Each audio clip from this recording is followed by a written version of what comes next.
Hala ka guys, naunsa naman intaw ning amo ang balay diri guys. Moy nahuna-hunaan sa akong bana, nagpalit og yelo. Nagpalit og ice. Pati kani gipunog ice, gipunog ice. Kani butang ang biscuit punog ice. Kani punog ice. Kay para mauday among imnon. Hala ka uy, ambot ng akong bana. Uy, naunsa man iyang huna-huna guys.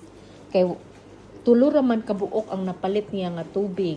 Kay dilibot niya ang mga shopping center. Walay tubig.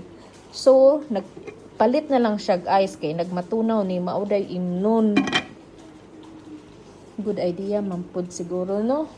Mintras ang ako ang huna-huna nga inito na tubig. Inito ng tubig unya pabugnawon. May iyang solusyon. Ay, sagdi na lang. Sagdahan na lang na nato atong bana.